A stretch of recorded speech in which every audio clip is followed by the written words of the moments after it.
دنیا کو فتح کرنے نکلا سکندر، اور 12 سال میں زیر و زبر کر دیا اس نے دھرتی کو، اور خود 32 سال 10 مہینے اور 8 دن، اور جب موت نے جھٹکا دیا عراق میں پہنچا ہوا ہے، اسے میرے ضلع ملتان میں تیر لگا، واپسی پر یہ اٹکسلا سے جب ہٹا ہے تو ملتان کو فتح کرتا ہوا نکلا، ملتان اسے تیر لگا، اس کا زخم گہرا ہوا، اس نے اس کے بدلے میں میرے ضلع کے کتے بلے بھی ذبح کرواتے، انسان تو ذبح کرواتا تھا، انہوں نے کہا کوئی جاندار آنکھ زندہ نہ بچے، یوں اس نے تلوار پھیری کہ انسانوں کے بھی کھوپڑیوں کے مینار اور گائے بکریوں کو بھی کھوپڑیوں کے مینار لگا دیے، اور وہی زخم پھر بابل عراق میں جا کے موت کا سبب بنا، جب موت نے جھٹکا دیا۔ 32 سال 10 مہینے 8 دن یا 12 دن اس کی عمر تھی، اس کی آخری خواہش سنو، آخری خواہش، کوئی ہے جو مجھ سے میری ساری سلطنت لے لے اور مجھے چند دن زندگی ادھار دے دے، میں اپنے دیس میں مرنا چاہتا ہوں۔ عراق، آگے ترکی، آگے مقدونیہ، 1 مہینے کا سفر باقی ہے، 1 مہینہ 30-35 دن کا سفر باقی ہے، وہ 30-35 دن مستعار مانگ رہا ہے، ادھار مانگ رہا ہے، لاکھوں انسانوں کو ذبح کر کے کھوپڑیوں کے مینار بنانے والے کو اللہ نے چوہے کی طرح بے بس کر کے مارا، اور ساری دنیا کو ڈنکے کی چوٹ پر بتایا کہ کل من علیہا فان ویبقى وجہ ربک ذو الجلال والاکرام، کل نفس ذائقۃ الموت اذا زلزل، یہ تو انسانوں کی موت، اذا زلزلت الارض زلزالہا، یہ زمین کی موت ہے، اذا الشمس کورت واذا النجوم انکدرت واذا الجبال سیرت واذا العشار عطلت واذا الوحوش حشرت واذا البحار سجرت واذا النفوس زوجت واذا الموءودة سئلت بأي ذنب قتلت واذا الصحف نشرت واذا السماء كشطت واذا الجحیم سعرت واذا الجنة ازلفت۔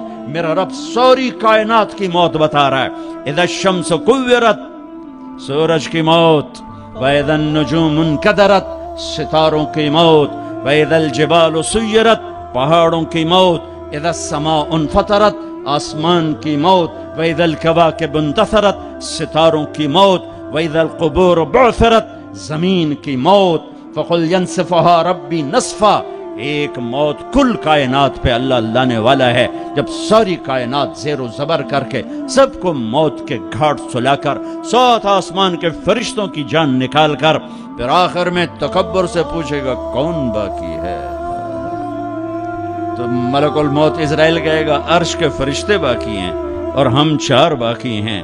اللہ فرمائے گا جبریل میکائیل کو موت آ جائے، کبھی نہ بولنے والا عرش پکارے گا، عرش عرش، یا اللہ جبریل میکائیل کو تو بچا لیں، تو میرا اللہ کہے گا اسکت فقط کتبت الموت علی من کان تحت عرشی، خاموش ہو جاؤ میرے عرش کے نیچے موت ہے۔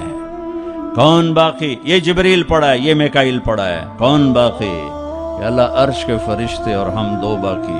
کہ یہ عرش کے فرشتے مر جائیں، دھڑم، سب سے بڑے فرشتے اللہ نے عرش کے بنائے، لمبائی چوڑائی۔ پھر اللہ کہیں گے کون باقی؟ تو کہیں گے یا اللہ ایک اسرافیل باقی ہے جو سور پھونک رہا ہے، اور تیرا عبد غلام باقی۔ اللہ کہیں گے اسرافیل مر جائے، گرے گا اور ہاتھ میں سور تھا، یوں اڑے گا اور عرش کے ساتھ جا کر یوں لٹک جائے گا جیسے پنکھا چھت میں لٹکتا ہے۔ ہن کون باقی؟ ہن اسرائیل دیاں ٹنگا آئے کار دڑ دڑ دڑ دڑ دڑ، ہن دی واری لا گئی، سارے موت دے ذائقے چکھاں، اج نوں لگ پتہ جاونا جس لے اج اودی آونی ہے نا، کون باقی؟ تو ایسے کانپتے ہوئے کہے گا یا اللہ اب تو تیرا غلام ہی باقی۔ تو میرا اللہ کہے گا مت فَإِنَّكَ خَلْقٌ مِّن خَلْقِي، جا تو بھی مر جا، تو بھی میری ایک مخلوق ہے۔ ساری کائنات موت کے اندھیروں میں دھکیلنے کے بعد کہے گا، اللہ کہے گا من کان لی شریکا فلیأتہ، کوئی میرا شریک ہے تو سامنے آؤ. کوئی ہے ہی کوئی نہیں. من کان لی شریکا فلیات. دوسری دفعہ کوئی میرا شریک ہے تو سامنے آؤ. کوئی بھی نہیں. پھر من کان لی شریکا فلیات. ہے کوئی تو آؤ.